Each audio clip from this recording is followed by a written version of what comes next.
Dice el Salmo 27:1: Jehová es mi luz y mi salvación, ¿de quién temeré? Jehová es la fortaleza de mi vida, ¿de quién he de atemorizarme? El Salmo 127:2 dice así: es inútil que te esfuerces tanto desde la mañana temprano. Este es en la versión traducción viviente. Es inútil que te esfuerces tanto desde la mañana temprano hasta tarde en la noche y te preocupes por conseguir alimento, porque Dios da descanso a sus amados. Hay algo en la actitud de los discípulos de Jesús que atrae mi atención, y es su repentino cambio antes y después de la resurrección. Un minuto antes están derrotados, sin ánimos, y al minuto siguiente están dinámicos, listos para cumplir el mandato que les da Jesús antes de subir al cielo. Un minuto antes están devastados, sin consuelo, y al minuto siguiente están seguros y reconfortados, pues saben que están en ellos el Consolador. Un minuto antes están miedosos, están con incertidumbre. Al minuto siguiente están plenamente confiados y seguros de que Jesús va con ellos por delante. ¿Qué hizo la diferencia? Cuando conoces personalmente a Jesucristo resucitado, te conviertes en una persona más segura y llena de confianza. El apóstol Juan lo ilustra en el Evangelio, en el capítulo 20, y dice así, en la traducción viviente: ese domingo, al atardecer, los discípulos estaban reunidos con las puertas bien cerradas porque tenían miedo de los líderes judíos. De pronto Jesús estaba de pie en medio de ellos. La paz sea con ustedes, dijo. Mientras hablaba, les mostró las heridas de sus manos y su costado. Ellos se llenaron de alegría cuando vieron al Señor. ¿Qué les pasó a los discípulos? ¿Por qué cayó el desánimo? ¿Por qué estaban asustados y amedrentados, estresados, diríamos hoy en día? ¿Qué les pasó? ¿Saben qué les pasó? Ellos estaban cansados. Fue una semana difícil. Era tarde aquel domingo, y por estar celebrando la Pascua judía, limpiaron el templo, tuvieron la cena del Señor, y de ahí Jesús les pidió que fueran al Getsemaní. ¿Alguien se identifica con eso? Estaban en el templo, limpiaron, y ahí van con Jesús al Getsemaní. Quienes recuerdan la prédica de la Semana Santa recordarán que les mencioné todo el recorrido que hicieron caminando para llegar a donde estaban cenando, de donde estaban cenando al huerto. Estuvieron en la captura de Jesús. Desde lejos vieron cómo fue condenado y cómo fue crucificado. Ellos estaban cansados, exhaustos física y emocionalmente. Iglesia, te pregunto en esta mañana, ¿has tenido una semana, una quincena o lo que va del año algo difícil? ¿Te estás sintiendo desanimado, desalentado? ¿O te está costando trabajo creer la palabra de Dios que Dios ha vertido en tu vida? ¿Sabías que el agotamiento físico y emocional son las causas más comunes del desánimo? Pues Pues las cosas se ven peor cuando uno está cansado. La fatiga nos hace cobardes a todos. Es la frase de Vince Lombardi, un entrenador de fútbol americano. Y esto es una verdad. Hoy tú y yo sabemos que Jesús ha resucitado, pero cuando estamos cansados nos es difícil confiar. Así es de simple. Te es difícil volver tus ojos a Dios y ver que estás sentado juntamente con Él en lugares celestiales. No puedes elevarte para ver los problemas desde la perspectiva celestial, porque estás tan cansado que te quedas viendo lo que ven tus ojos físicos aquí en lo cortito, en el plano terrenal, ahí. Y empiezas a sentirte abrumado, empiezas a sentirte acongojado. Y créanme, así es difícil confiar, muy difícil confiar. ¿Cuál es el remedio ante esto? El remedio para el agotamiento físico y emocional, para que tu confianza sea centrada de nuevo en tu Señor, es el descanso. Amados, a veces la cosa más espiritual que puedas hacer es irte a dormir. Pues es increíble cómo puedes ver mucho mejor las cosas y desde la perspectiva celestial después de haber dormido bien en la noche. Nunca creyeron que le fuera a decir eso, ¿verdad? Algunos están pensando, ¿qué onda con la pastora?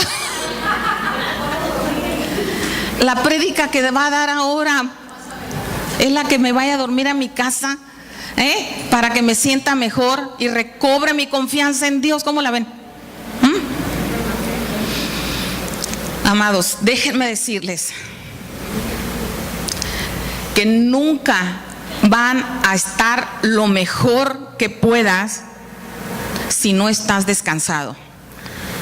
Y esto sin querer, quizás no te has dado cuenta, pero te está mermando, y no solo tu vida espiritual y tu comunión con Dios, sino tu matrimonio, tu familia, en tu escuela, en tu trabajo, en tu convivencia con tus amigos. Quiero que pienses un momento y no me tienes que contestar. ¿Qué te está impidiendo que descanses? No descansar lo suficiente. Ahora piensa, ¿cómo el agotamiento físico y emocional está impidiendo que hagas las cosas que Dios ha planeado para ti? Piensa. Estamos viviendo tiempos donde la vida es cada vez más agitada. Aún recuerdo que en mi juventud la gente se iba a dormir temprano. Al decir verdad, mi mamá nos dormía a nosotros a las 5:30 de la tarde. No les voy a decir mentira, estoy aquí delante de Dios y de ustedes. Fíjense, allá en mi pueblo salíamos a las 5 de la escuela, estaba cerquita, a unas cuantas cuadras. Mi mamá nos esperaba en la puerta, como éramos varios, con la toalla, y decía, listos, de uno en uno, y boom, boom, boom, al baño. Y luego ya estaba servida la cena a esa hora. Entonces nos bañaba en un minuto y luego a cenar. Y nos subíamos a nuestro cuarto, y era unas recámaras grandes y tenían unas ventanas con balcón, tenían balcones, y los balcones se cerraban en aquel tiempo no hace mucho, poquito, pero en aquel entonces se usaban, de esas de madera, de esas balcones, así que se cerraban, ¿verdad? Todas las, así, no eran así, era así, muy monas, para salir al balcón cuando te cantaban una serenata, así de esas de Pedro Infante y todo.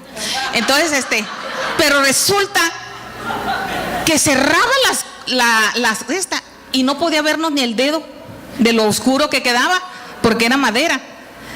Y dijo, es de noche, y estaba el sol, es de noche y a dormir. Para nosotros a las 6 ya estábamos empijamados y ya no nos veíamos ni las caras. Y oíamos ahí a los niños vecinos que jugaban en la banqueta, en la calle, porque en aquel entonces se usaba jugar en la calle, no había carros suficientes en el pueblo. Y resulta, y nosotros de noche no nos veíamos el uno al otro, todos los hermanitos. Y aunque ellos jugaban un buen rato, tampoco se acostaban tarde, así era. Y como yo llevaba esa escuela, mis hijos los acostumbré a dormir a las 7 de la tarde. Y mis hijos siempre, desde pequeñitos, si estábamos en una piñata a las 7 como la Cenicienta, o sea, porque le caía la zapatilla, vámonos a la casa, porque teníamos que irnos corriendo, y hacía exactamente lo que mi mamá hacía, nomás que a las 7 de la tarde, y ya estaban acostados y yo a gusto descansando después de esa hora. Así es que los negocios los cerraban a las 5 de la tarde. Pero ahora la dinámica de nuestra vida nos ha llevado a permanecer más tiempo despiertos, porque ya no alcanza el día con el sol para hacer nuestras actividades. Por lo que nos hemos visto en la necesidad de tomar horas que le corresponden al sueño. Y con esto no quiero decir que está mal que se levante a orar en la madrugada, o que hagas diferentes actividades como leer libros o hagas tareas en la noche o leas la Biblia, ¿verdad? No, pero si no tienes un equilibrio, y esto es la regla y no la excepción, aguas. Ahora los niños se van a dormir cada vez más noche. Son pocos los niños que conozco que se van a dormir antes de las 8 de la noche. No sé si aquí haya alguien, pero los comerciantes le van apostando a mantener algunos negocios abiertos hasta las 12 de la noche. Otros tienen servicio a las 24 horas. Ya hay trabajos nocturnos. Nuestras vidas se van volviendo, ¿qué? Cada vez más agitadas. Ustedes pueden ir a Nueva York, y es una ciudad que no duerme.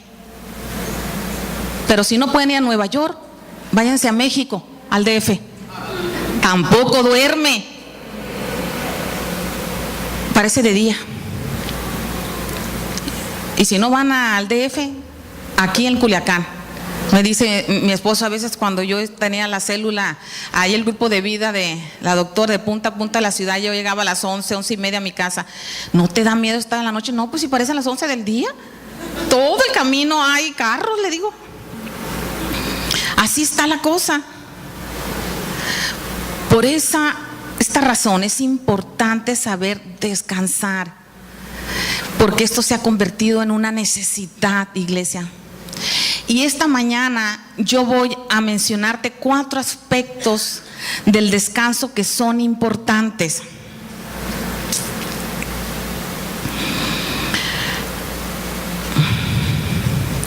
Cada uno de ellos es primordial. Es como si fuera una silla con 4 patas, la cual para poder usarse debe tener las cuatro para mantener un perfecto equilibrio. ¿Cuáles son estos 4 aspectos? Toma nota si vas a apuntar. Es el descanso físico, el psíquico, el emocional y el espiritual. Del cansancio físico nos podemos recuperar rápido. durmiendo de corrido, por ejemplo. Pero del psíquico y emocional nos cuesta más porque intervienen procesos mentales complicados. Y si solo tengo descanso físico, pero no el psíquico y el emocional, pues esa silla, como lo mencionaba hace un momento, no tiene un equilibrio. Y si te sientas en esa silla, tienes el riesgo de caerte de un sentón. O díganme si no es cierto, ¿verdad? Igual nosotros, cuando nos sentimos así, corremos el riesgo de enojarnos fácilmente, de tener actitudes incorrectas con los que nos rodean a causa del cansancio. ¿Cómo identificamos el cansancio psíquico? Es cuando sientes que tu mente está bloqueada, y esta puede ser por diferentes causas. Por ejemplo, el bombardeo de información a la que estamos sometidos diariamente a través de ¿qué? De la televisión, del Facebook. ¿Cuál es el de Facebook para los adultos? Porque ahora los jóvenes, ¿a dónde entran? Para que no entremos los adultos. No, en el... Lo que dijeron ayer allá, el Instagram. Ajá. El Instagram. De los periódicos, de lo que escuchamos. Y otra de las formas es no planificar o priorizar nuestro tiempo adecuadamente. Y no llegamos a tiempo a nuestros compromisos. Incluso también puede generarse al tener conflictos personales no resueltos, como luchas personales que estás trabajando por cambiar, o pecado no confesado a Dios. Entonces, imagínate pasando esos solo 2 situaciones de estas en la semana, y cada semana vas acumulando.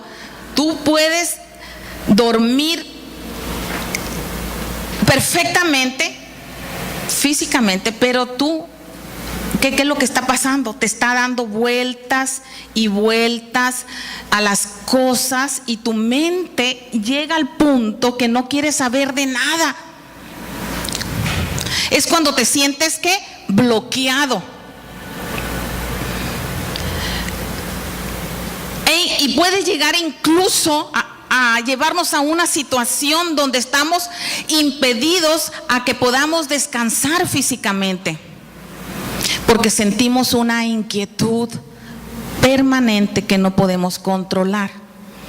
Yo quiero que vean un video de 6 minutos solamente, donde se ven, que pongan mucha atención y se ven algunos de estos puntos del cansancio, pero también de otras cosas que si no las he mencionado, ¿verdad? Pero a lo mejor te puedes identificar con alguna de ellas. Se me hizo interesante, así es que vamos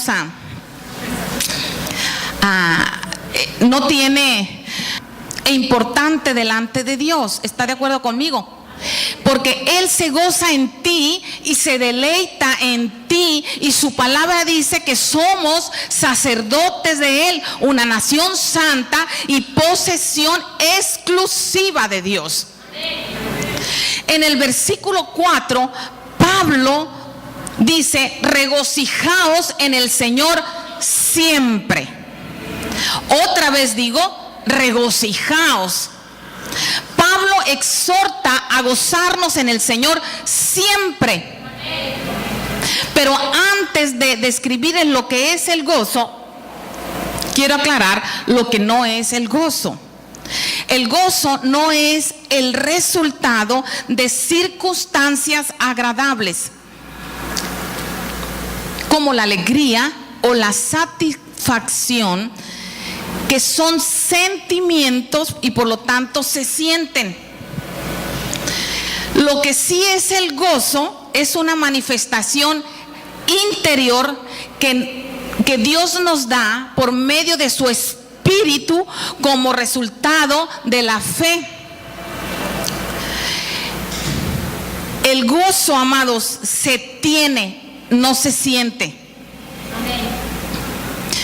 ¿Cómo podemos entender esto mejor? Veamos las circunstancias en las que Pablo escribió esta carta y en particular este versículo. Fíjense, Pablo estaba encarcelado. Pablo estaba pendiente de recibir una sentencia de muerte. Tenía todo para dormir tenso, con la mandíbula adolorida de la tensión, contracturado los nervios de que le resolvieran al día siguiente que iba a ir a la horca. ¿Cómo la ven? O a cualquier otra sentencia que le dispondrían, o que le dispusieran, perdón. Pero ¿cómo estaba él? Dice la Escritura que él estaba adorando y alabando a Dios dentro de su celda y escribiendo una carta a la iglesia de Filipos diciéndoles: regocíjense, regocíjense en el Señor siempre. Qué tremendo, porque se los vuelve a repetir Pablo: regocíjense. ¿Cómo es posible que se atreva a pedirles esto a la congregación de la iglesia de Filipo? Quizás algunos pensarán: perdimos a Pablo. Yo creo que está desvariando y perdiendo sus facultades mentales, Pablo. No. Él podía decir esto porque el gozo es una puerta abierta a la esperanza. El gozo aleja la preocupación, la queja, la murmuración, la rebeldía. Gozarse en el Señor implica recordar algo importantísimo en nuestras vidas: la obra de Cristo en la cruz para nuestra salvación. Y si te adentras a estudiar las cartas que escribió Pablo, te podrías dar cuenta que él se desesperaba, como en la iglesia de Corinto, se enfadaba. Y en ocasiones también se enojaba. Pero Pablo nunca estuvo amargado. Yo te pregunto hoy: ¿cómo están tus niveles de gozo esta mañana? ¿O cómo ha estado tu depósito de gozo en la semana, iglesia de Jesucristo?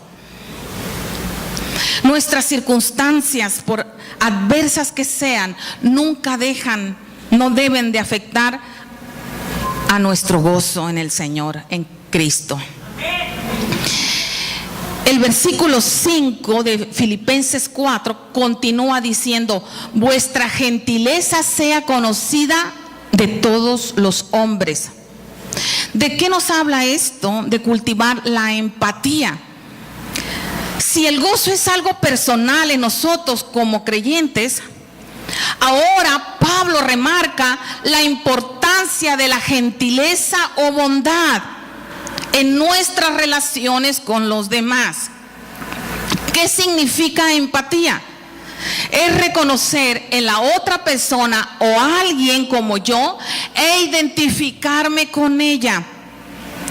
Es como cuando queremos prender el radio. Primero, ¿qué necesitamos? Conectarlo, para luego entonces sintonizar las estaciones que deseamos. Y es imposible sintonizar alguna estación, ¿verdad?, si el radio no está conectado. ¿Estamos de acuerdo? Sintonizar es la capacidad de estar en la misma onda o en la misma frecuencia. Pablo lo que se refiere en este versículo es tener la sensibilidad de trato. No es tener buena vibra o buena química o ser buena onda. No, esto tiene que ver con el regocijo que tú y yo proyectamos al estar conectados y permaneciendo en confianza absoluta en Dios y sabiendo que Él es tu fortaleza, a pesar de las circunstancias que estás viviendo en tu vida. Los que te rodean podrán ver que perseveras en paz y puedes tener un trato y actitudes amables para con otros. Y así es como nuestras actitudes de amor, de amabilidad, bondad, generosidad, misericordia y demás serán conocidas. Y así es como reflejamos a Cristo. O ustedes se pueden imaginar a un Cristo tranquilo y sin contestar ni una palabra mientras le estaban acusando de todas las cosas que no había hecho ni dicho. Puedes pensar que Él, al no decir nada a quienes le estaban acusando, dando rienda suelta para que cayera y fuera derechito a la pena de muerte. Pero Él confiaba en el Padre. Él era lleno del Espíritu Santo y confiaba totalmente en el Padre. Amados, tú y yo somos llenos del Espíritu Santo. Y podemos confiar con esa plenitud en el Padre. Amén. Y por último, el versículo 6 y 7 nos exhorta. Dice: por nada estéis afanosos, sino sean conocidas vuestras peticiones delante de Dios en toda oración y ruego con acción de gracias. Y la paz de Dios, que sobrepasa todo entendimiento, guardará vuestros corazones y vuestros pensamientos, dice la Escritura, en Cristo Jesús. Amén. Así es que Pablo aquí, si es para Dios, déselo fuerte a Él. Amén. Así es que Pablo aquí nos habla del afán como un impedimento para poder experimentar el gozo en el versículo 6. Y por eso leemos que el versículo 6 comienza con una afirmación rotunda. Dice: por nada. Amada iglesia, puedes ver el contraste, como el versículo 4 dice: gozaos siempre. Y ahora en el 6 nos habla de no afanarse por nada. Dios nos llama a confiar plenamente en Él. La raíz de la palabra afán y ansiedad es la misma en el Nuevo Testamento.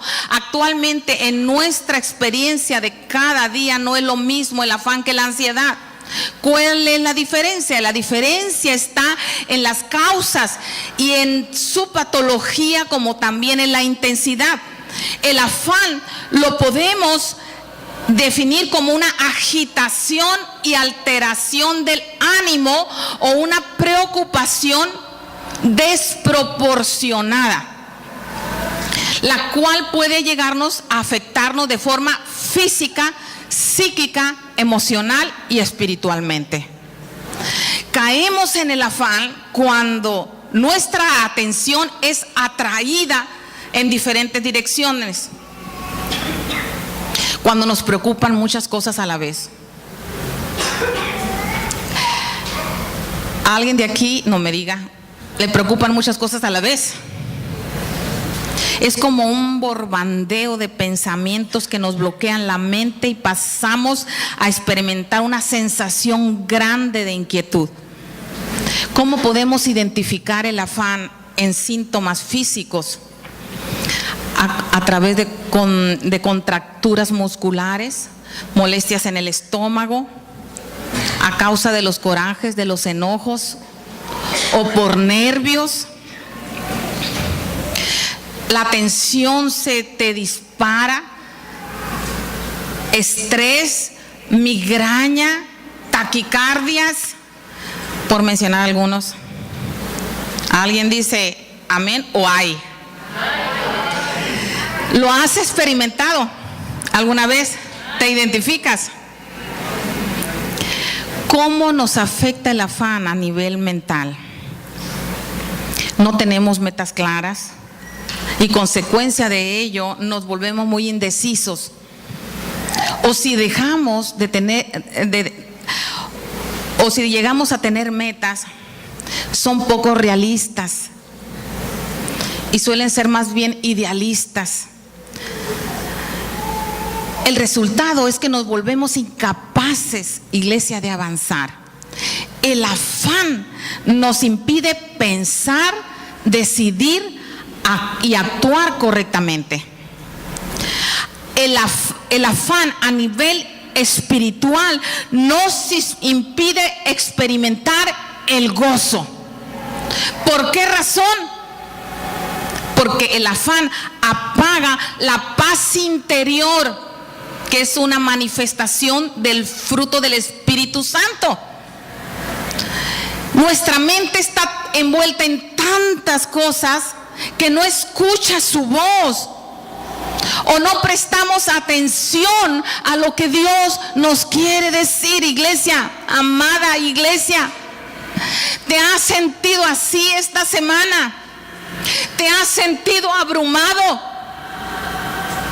Hoy yo te quiero decir que puedes tener victoria sobre ese afán.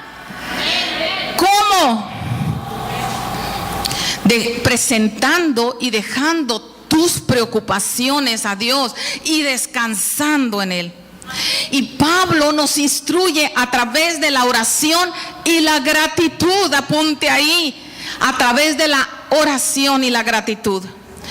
La oración cambia el afán por confianza, porque es justo en el momento en que tú reconoces que no puedes y viene esa dependencia de Dios y ejercitas tu fe dando gracias a tu Señor por la respuesta que vendrá si activas tu fe. Te elevas a esos lugares celestiales donde estás juntamente con Cristo. Y al elevarte, de ver las cosas desde el plano, en el plano horizontal, lo ves a través del plano celestial.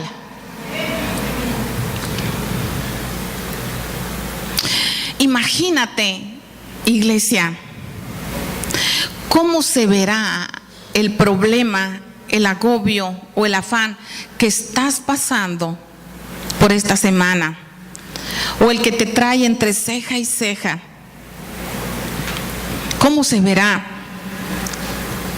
desde donde está sentado Jesús? Si su palabra dice que la tierra es el estrado de sus pies, mis preocupaciones y mis afanes se han de ver del tamaño de una cabeza de alfiler. ¿Por qué? Porque te has elevado, iglesia, a los lugares celestiales. Porque has presentado en oración y ruego.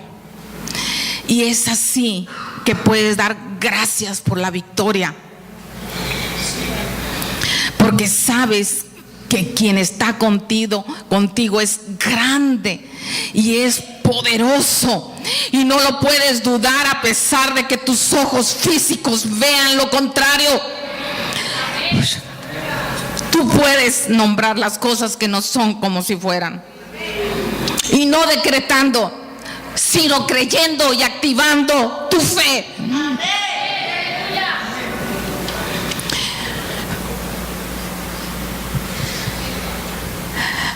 ¿Y qué pasa cuando caminas de esta forma? La inquietud acelerada es cambiada por la quietud divina. Sale de ti toda ansiedad todo estrés, todo agobio, preocupación y afán. Y Él puede verter en ti su paz, la paz que rebasa todo entendimiento. Y así es donde nos encontramos con una promesa de Dios en dos direcciones. Mira que Dios cuando da a manos llenas. Porque Él dice, y la paz de Dios que sobrepasa todo entendimiento guardará vuestros corazones y vuestros pensamientos en Cristo Jesús. ¿Qué nos da? Primero, Él nos da paz y guardará nuestros corazones, aún de nosotros mismos, de emociones alteradas, de nuestra agitación y alteración de ánimo. Y segundo, guardará nuestra mente para que los pensamientos no sean atraídos en diferentes direcciones y nos bloqueen. Y todo esto, amados, lo encontramos en Cristo Jesús.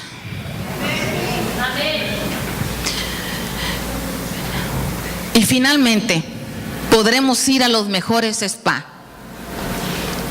a los mejores lugares de vacaciones, encontrar el tiempo para reponer las horas de insomnio de la semana, tomar café para seguir resolviendo nuestras tareas atrasadas, pero solo en Cristo Jesús podemos descansar completamente y confiar que Él tiene el control de todas las cosas.